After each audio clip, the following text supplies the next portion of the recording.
Hello friends, welcome to Manish kitchen. Manish கிச்சனில் இன்றைக்கி வாழைக்காய் ஃப்ரை எப்படி செய்யணும் பார்ப்போம். நான் தோலை சீவிட்டு இதுமாரி நீளமாக கட் பண்ணி வச்சுருக்கிறேன்.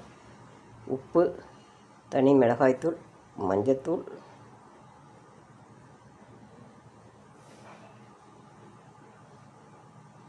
கார்ன்ஃப்ளவர் மாவு, அரிசி மாவு, கார்ன்ஃப்ளவர் மாவு 2 ஸ்பூன் அளவு, அரிசி மாவு 1 ஸ்பூன் அளவு, கொஞ்சமாக தண்ணி தெளித்து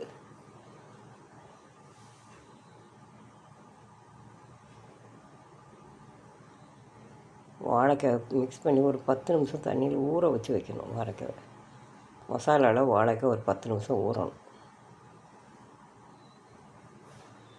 மஞ்சத்தூள், மிளகாய்த்தூள், கார்ன்ஃப்ளவர், அரிசி மாவு, உப்பு, தண்ணி ஊற்றி பெசரி 5 நிமிஷம் ஊற வைக்கணும். ஊற வச்சு ஊறிட்டு நான் ஒரு தோசை தவாவில் கொஞ்சமாக 2 டேபிள் ஸ்பூன் எண்ணெய் விட்டுருக்கேன். வாழைக்காவை ஒன்று சுற்றி அதில் அடுக்கி வச்சு 2 பக்கமும் நல்லா கோல்டன் ப்ரௌன் கலர் வர அளவுக்கு நல்லா வேக வச்சு எடுக்கும். வாழைக்காய் நல்லா வெந்துடுச்சு. சூப்பரான வாழைக்காய் ஒரு ரெடி. நீங்களே இது மாதிரி ட்ரை பண்ணி பாருங்கள்.